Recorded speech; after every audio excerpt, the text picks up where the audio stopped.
We feel we want to be more constructive. The Starlink business model is quite attractive for consumer, but other than that, it's quite disruptive. It's disruptive for the government. It's disruptive for the financial institution. One of the big differences of other architectures is to come build gateways in the country.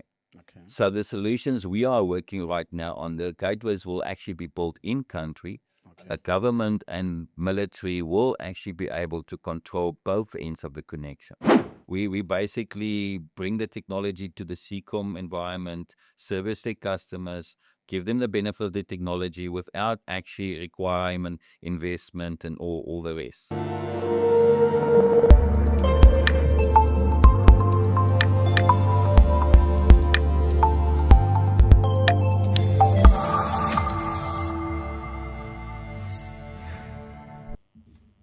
Welcome to the latest edition of ITWeb TV. My name is Admire Moyo. Today we are joined by Dr. Dawie de Wet, who is the Group CEO of Q-kon. Q-kon is a satellite engineering company based here in South Africa, Centurion. So today with Dawie, we are going to be speaking about satellite technology, since we are all looking forward to products like Starlink. So we just decided to bring Dawie to the studio to tell us more about what is happening in as far as satellite connectivity is concerned in South Africa. Welcome to ITWeb TV, Dr. Dawie.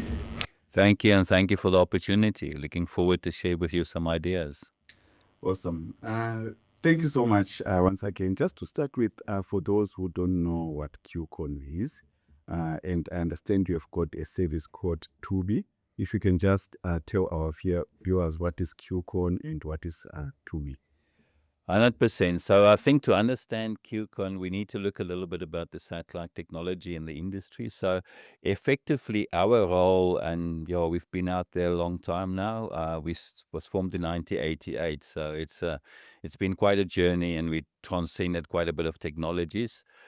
Mostly the recipe has stayed the same. Our job is to create solutions for the Africa market based on leading technologies. So where we are in industry right now for today, you have global constellations, and we'll talk about them a bit later. But these global constellations create technologies for the basically world market. Now, we can look at Q-kon as a satellite factory, a satellite services factory. We engage with the global operators and then use the benefits of the technology to create Africa-centric products. So you can almost say, as the analogy of a factory, as an input we have the global constellations, and as an output we have products and services specifically for Africa. So that's basically what we do. And Tubi was one of such a product. So Tubi is sort of our house brand name for the satellite product. Started off as a geostationary satellite product, and now growing into a low Earth orbit product. So yeah. Thanks a lot, Dawie. I understand you've got a partnership with Eutelsat. If you can just maybe go into detail on the nature of this partnership. Yes, I think to understand the partnership with Eutelsat, one can look at really what's happening on the satellite industry, the global environment. So there's, of course, a lot of higher interest about Starlink. It's one aspect. And I think to put it in context, Starlink is the first one. It's a consumer product. Because of a consumer product, there was a lot of media interest. And of course, it's Elon Musk, and it's a South African. So it added a lot of specific interest. Importantly to note, it's definitely not basically representing the full low Earth orbit industry. We have Starlink, we have Kuiper, and we have Eutelsat OneWeb. So OneWeb is the one we engaged to, and I'll come back to that just now. We also have Revada, we have Telesat, we have Spin's launch, we have Chinese, there's a European platform, there's Russian. So the actual global industry is developing quite rapidly. We have partnered specifically with Eutelsat OneWeb, and the partnership is to engage with them as a preferential supplier. which we then use as a technology base to create products for the Africa market. So for us, OneWeb is the product we're leading now. It is regulated in South Africa. It endorses the South Africa regulatory landscape, the industry. So it actually right now delivers the advantages of low Earth orbit to the South African, Southern Africa, and Africa markets. That's specifically why Eutelsat OneWeb has opted to support the industry within our regulatory framework. I think just to briefly touch on regulatory, it normally is a very sensitive topic, but to understand that low Earth orbit technology isn't really the debate. It was always about supporting the ISP, supporting the telcos. Now, in that sense, Eutelsat OneWeb is actually supporting the industry. So they within compliance, they follow the rule and regulations, they bring the technology to the market, yeah, and it's rolling out. Thanks a lot, Dawie. You mentioned a number of players like your Kuipers, Chinese players, Eutelsat, Starlink. Is there a difference between all these different service providers, or is just one and the same thing? It's very interesting and good question. Of course, there is differences. We talk about category 1s, category 1 and category 2, and maybe there'll come more. But first of all, Starlink is a category 1 solution, meaning that you access the network, and the network behaves almost like the internet. You don't really have further engagement with the network. It's a global network, and you access it as a cloud service. Starlink is like that, Kuiper is like that, and to some extent even OneWeb. Then you have category 2 low Earth orbit constellations coming out, which is really more private networks. That will be able to service defense, some of the more applications, and industrial, and that is Lightspeed and Radar. They're in that category. So to give you an understanding for the industry, right now, the South African market, there's about, you can estimate, I think, between 200 to 400 terabytes per second fiber capacity. So fiber capacity is 200 to 400 terabits per second. Now, the low Earth orbit constellations coming out is estimated around 8 terabytes. So it is a lot more than today. So there's a lot of interest, there's a hype, there's awareness, and the market is quite interesting. Although you've got to keep the context. It's still going to be a niche application. It is still going to be basically very specialized. So at today's satellite is a specialized niche application, and it's actually going to stay niche specialized, but just become big business. Okay. So that's one aspect of the industry developing and the scale. So we're not going to quite see, I think, satellite dominating. There's a lot of discussions, will satellite replace fiber? Or if I fiber, should I change to a Starlink? No, that's not really the intent of the technology. It is still a complementary technology. It is still a technology that can do things differently. So there is, for me, still a hierarchy. Fiber is by all means the dominant technology. Where it's possible and available, it will remain in place. Then to some extent, fixed wireless. Although it doesn't quite apply, some of the fixed wireless implementations can be serviced with low Earth or Starlink or Kuiper, and then we'll have the niche applications. So that's really the landscape we're expecting, with low Earth orbit stepping up to maybe a 5% of the market share, maybe a 10% of the market. So definitely dominating me, and just a lot more than it's today. Interesting. So what will be like, what are South Africans using satellite for? Is it general consumers like myself, or? Actually, satellite, because it's one has to understand it's a different technology. You can't quite compare it.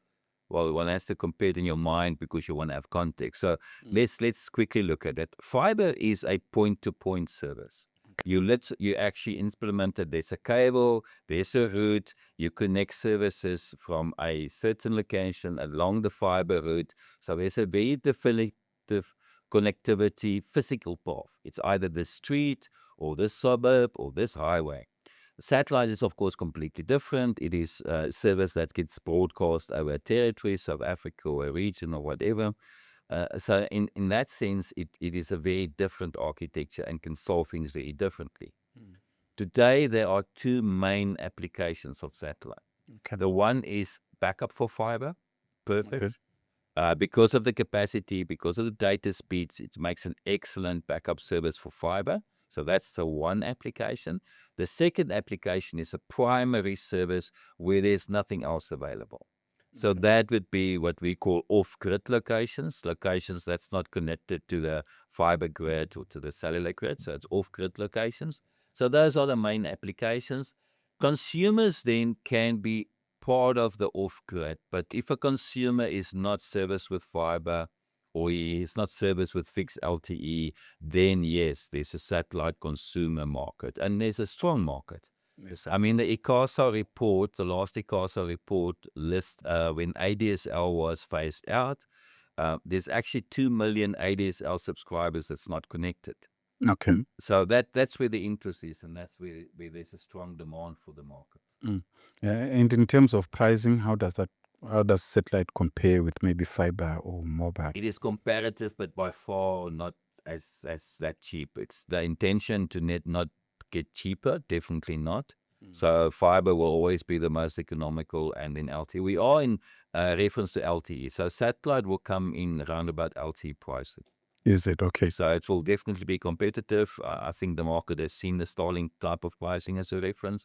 So yeah, one could say the average consumer price run about, say, $700. I think some of the new services coming out, 700 rand, so not 700 rand per consumer service, Okay. which is a bit premium. It is not quite the low end, 499 or run about there.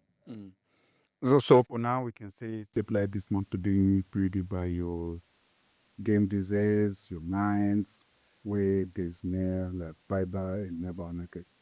That is the one obvious, which is sort of the remote locations. Of course, all the ATMs. ATM is a very classical because of the reliability. Reliability, uptime is the key criteria or benefit of satellite. Not dependent on towers, not dependent on infrastructure. There's no risk of a road digging up a fiber route. So that is the ultimate benefit, still advantage of satellite is the availability. So even in rural areas, they see it there, and also in urban areas. Predominantly for high availability services, for backup. Most financial institutions will have a primary fiber and then it's a backup, Okay. which is quite advantage for satellite. What about those satellite, maybe cell phones, or do they use some of your services? I think you're referring to the direct-to-device, Yes. direct-to-device satellite technologies. Yes. It is related. It's not quite the same than we're using. It's still related, especially now that there's a test coming up that they're actually testing in the north of Pretoria. They're testing some of the very first direct-to-device connectivity. And really the difference is to use the technology from a mobile phone, meaning the frequency, meaning the SIM card, the phone as it is, to connect to a satellite. Addressing a different market need, basically addressing the mobile market to make sure there's full global mobile connectivity or top up or SMS or emergency services. And then, of course, leading towards vehicle tracking, IoT, industrial applications. So right now, where perhaps vehicle tracking, fleet management, smart farming, those operations might be compromised by coverage, by LTE coverage or network failure. With the direct-to-device solutions coming, those applications will be then very reliable. Okay. So one should think that although the interest again is maybe from a consumer perspective, I don't think the initial deployments will really be smartphone, WhatsApp, videos, TikTok. No, I don't think we're going to see that very soon over direct to device. But the other critical business applications, definitely, yeah. Yeah.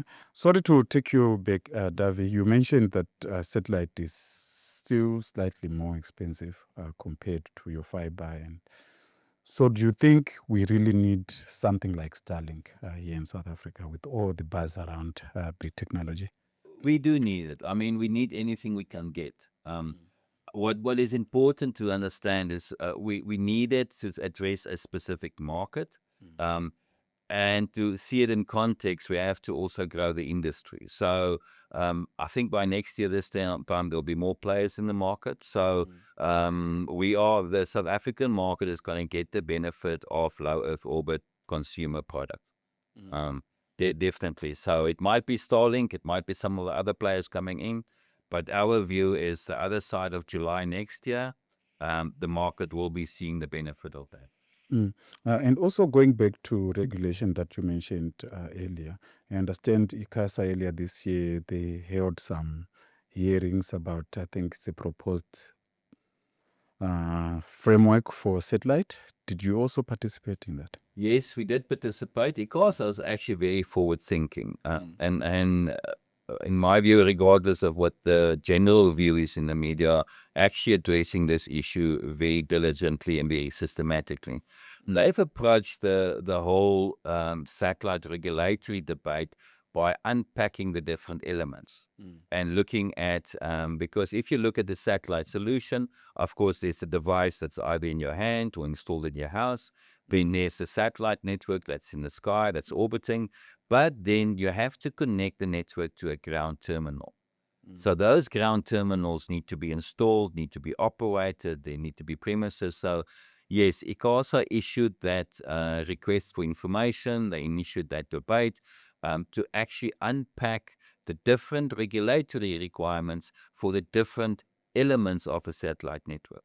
So they will start thinking about the actual physical premises, the teleport, landlord aspect of that, then the build of gateways, the build, operating, maintaining of the gateways to actually terminate into the country, then the global satellite operators delivering the service into the country, and lastly, the user terminal. So they're actually addressing all different elements in a very structured and systematical way. Interesting. Thanks a lot, Dawie. Maybe just focusing on Q-kon itself. Sorry to give away Adelia. Last week she said you had gone to Angola, so which made me to believe that maybe you're also operating in other African countries. If you can maybe. Yes. Look, we've been servicing Africa for a long time, active in most of the region. Lately, we've gone into Southern Africa, and our role remains.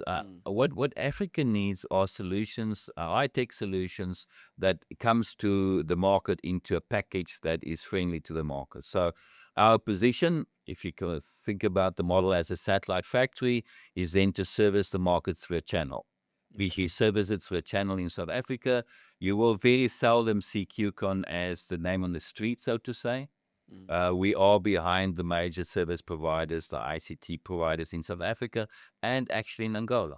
So it was quite a nice, pleasant trip for me again. We've been active the last time I was there in 2015, so it's a long time ago. Okay. And it's really the OneWeb technology that's reintroducing our activities there. To bring that value to the Angola market. It is a challenging market by itself. By now, we're well adapted to deal with the Africa details and the Africa specific requirements of the market. So Angola, Zambia, Namibia, Botswana, we used to be in the DRC, not anymore that focus. So we're really now the Southern Africa footprint, or the old SADC, or Okay. previous definition of SADC. And what are the differences that you see amongst these African countries? Maybe how does South Africa differ from maybe Angola per se or Zambia? Firstly, one needs to understand they are generally well connected. So there is sometimes when you talk, people would have the perception that the markets aren't really lots of fiber or lot connectivity, which is not the case. So they are vast countries, of course. There are smaller ones, but mostly Namibia, Botswana, Angola, DRC, they are vast countries. And to build the infrastructure will take time. They have different dynamics, and they very strongly biased towards either mining industry or some development in that aspect. and welcoming of participation. So if we go to the market, we bring value, we deliver, it's a good engagement. So we've been in the market a long time. For me, Africa does a lot of business on trust, a lot of business on relationships, a lot of business on engagement. So in some of the markets, we have roots that's 10 years old, 15 years old, relationships that's standing. So I'm always mindful that in Africa, what you do today is important, but what you do tomorrow is actually more important. So, yeah. Great stuff. And maybe just looking into tomorrow, maybe what are the next interesting projects that Q-kon is working on? Look, for us, this is a very interesting time now. We on the sort of the whole industry is this wave coming into the market. So we're hard at work to actually bring the next solutions to the market, to actually unfold that in both ways. Supplementing OneWeb. OneWeb is an enterprise product. So we are working on the project to bring a consumer product or partner with a consumer environment to bring that in. And of course, the more specialized technology. So for us, we see the next year, 2 years very much developing, very much growing. It's also our job, we talked about the scale of the capacities and we scale what's coming. So if you say the satellite industry, right now the general industry is not really paying attention, but it can be like a billion-rand industry. So if it becomes a billion or 100 billion rand industry, there's not quite right now in South Africa the organizational structures to deal with it. I always say, satellite is too small for the big ones and too big for the small ones. What I mean by that is the technology is highly specialized and focused. So the primary telcos don't really have an interest to drive it as a proactive product to the market. They will use the technology, but the mobile network operators, they're not really going to adopt a strategy that maybe adds like 2% to their revenue. It's not of interest to them. Then you have the ICT companies. But so right now, there's a gap for actually a first-tier leading satellite network operator. So when you're saying you're looking to go to the consumer, are you trying to bring something like a Starlink before Starlink comes? Those options, yes, Okay. definitely. We are working on those options, yeah. Okay. All right. We feel we want to be more constructive. The Starlink business model is quite attractive for consumer, but other than that, it's quite disruptive. It's disruptive for the government. It's disruptive for the financial institution. And it's also addressed just a specific market. I mean, right now, to have a Starlink terminal, you must have a credit card. You must be able to receive a package. So for a segment of the consumer market, yes, it's a perfect option. But that's not the full consumer market in South Africa. You have to keep in mind that not generally, and what if you don't have a credit card? What if you cannot receive a courier parcel and install it at the house? What about that market? What about the market if you want to install a terminal in a location, maybe at a shop or vendor, and want to serve through Wi-Fi the community? How do we take care of that market? And that's the model that's right now not catered within the Starlink environment. So we're looking at actually bringing the advantage of the technology, but more into a package and structure that unlocks more of the market, not just, let's say, the high end of the consumer markets, but high end and equally low end. Awesome. So besides Q-kon, who are the other players, satellite players in South Africa? Well, it's interesting. If you say satellite players, I'd like to know who else in South Africa focus only on satellite. Okay. As far as I know, we're probably the only exclusively satellite leading provider at the moment. There are, of course, other providers that add satellite in their portfolio as well. And Paratus is there, Liquid is there, some of those players that has it as a portfolio. But right now, I think we basically probably focusing, we are focusing exclusively on satellite, and in that sense, probably unique. Okay. And should Starlink get a license, do you think it will sort of maybe disrupt the existing players in the market or take market share, if I can put it that way? They will definitely disrupt. I mean, they love to disrupt. They design the technology and it enables them to disrupt. I think the context is important. keeping in mind we talked about the capacity and we talked about the total scale. So if you take the total scale of the telecom industry, Starlink or the LEO constellations can maybe be 5%. It can maybe be a little bit. Well, the estimates are between 2 and 5%, not even above 5%. So can a 5% player that comes into a telecom industry really disrupt the market? Maybe not. So I don't think anything about the LEO technology can disrupt fiber market or can disrupt the mobile operators.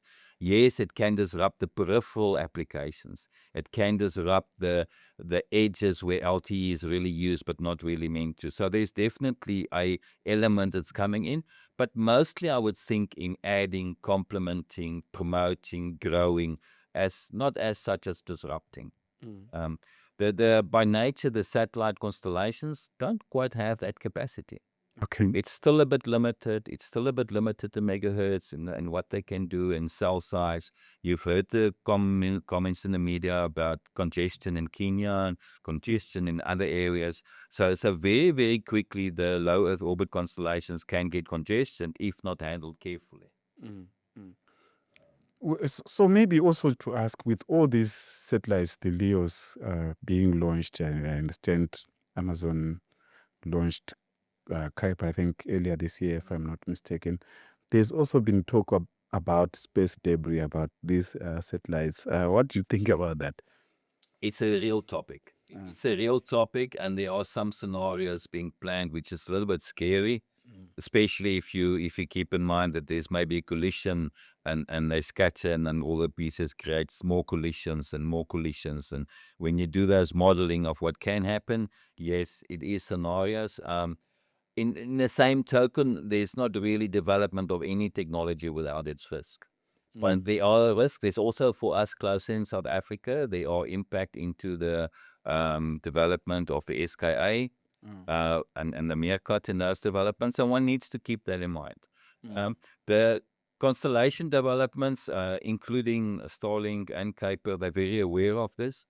And not sure if you mentioned some time ago, you could actually see a Starlink satellite launch. You could see it like a trail of small stars that you can actually could check. But that has all been basically engineered away. Okay. So the technology will actually find solutions for the problems that the technology creates. Awesome. And also looking at your partnership with Eutelsat, I think they merged the brand with OneWeb. Has that in any way impacted your business? Has it made you stronger? Or Impacted and made stronger, and it's a very interesting story. So if you look what happened, OneWeb started as a separate entity, grew, got some success, and then Eutelsat bought in, and then Eutelsat actually took over all the shares, and then it was Eutelsat OneWeb, and they actually now one got a step further to rebrand it as a Eutelsat product. Now, if you put that in context of the geopolitical stories and Europe and America and Russia and China, OneWeb is now within the Eutelsat portfolio seen as the European alternative for low Earth orbit. okay. And if you start putting some pieces together, Eutelsat is a French company.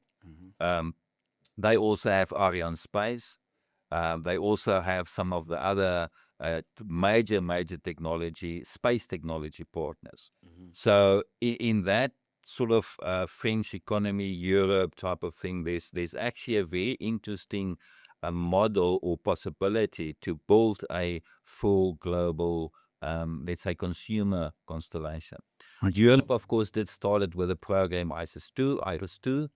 So IRIS-2 is actually sovereign European program to take a OneWeb scenario into a large-scale deployment like Starlink. So yeah, for us, it changed a lot of things all for the better. Okay.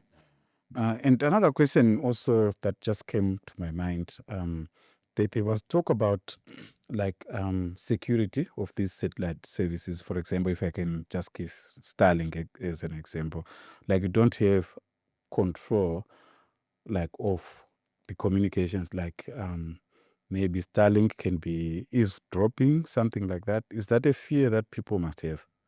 It is a fear, sometimes valid, sometimes not. One of the big differences of other architectures is to come build gateways in the country. Okay. So the solutions we are working right now on, the gateways will actually be built in country. Okay. A government and military will actually be able to control both ends of the connection. Okay. So you're quite right. That is a scenario when you connect to a Starlink network and you don't really know where the connection is going. Yes, you connect to the internet, but other than that, you feel almost a little bit, well, it's just a cloud connection. So Okay. it's similar to connecting just to a cloud. Is it?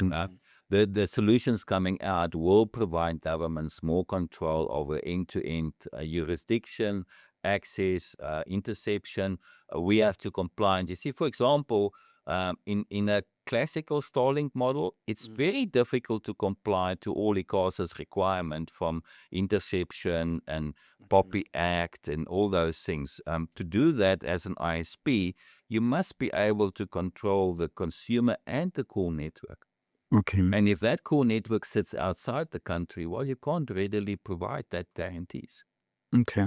So those are some of the complications that's not always so obvious in the Starlink regulatory debate. You know, the market doesn't really realize all of that implications. And yeah, well done for ICASA to actually bring that topics to the market and find solutions. And, you know, yes, it takes a little bit longer, but they will actually bring technology into the market in compliance with the regulatory to the long-term benefit. Thanks a lot, Dawie. And maybe lastly, you recently entered into a partnership with Q-kon. Yes. If you can just describe the nature of that relationship that you have with a submarine cable operator. What's the rationale between the parties? Look, Q-kon is of course a big company. They have the submarine, but they also have the business aspect. Q-kon, which is more, I think it comes part of the business they bought over from EOH, Yes. which is basically the ICT division. And even as a Q-kon fiber provider, like the cable provider, they realize they need the technology. They also realize that it's for them quicker to partner with us, get it and deploy it than trying to establish it. That's exactly the situation about the niche technology. You know, operators need it, major providers need the technology, but don't necessarily close the business case to do the investment. So it's a lot easier just to call Q-kon, can you help us? Yes, no problem, take the technology, put it into the market. So in that sense, in Q-kon, we like the satellite factory. Okay. We basically bring the technology to the Q-kon environment, service their customers, give them the benefit of the technology without actually requirement, investment, and all the rest. So them, it's a shortcut to use the technology. And for us, it's a footprint into the market. Being highly specialized, being focused, we don't necessarily have a massive footprint in the market, so we engage via partnerships and through that extent. Awesome. Thanks, Dawie. Parting shot, you have been in this industry for quite a long time and you've seen its evolution. If you can just maybe as a parting shot, just tell us like how have this industry evolved and maybe what do you foresee happening maybe in the next 5 years, specifically here in South Africa? Sure. Yes, we've seen it a long time. I remember, you know, we're talking about megabits per second. I remember my very first satellite terminals, we sold it to Nigeria. Okay. And then we sold a service that has a 256 kilobits per second by 128 kilobits per second connectivity. So that's where the technology started. Okay. Today, we're talking megabits and multiple megabits. So we've seen the whole journey and it's continuing in the cloud access. Yes, I think we will basically support that growth path.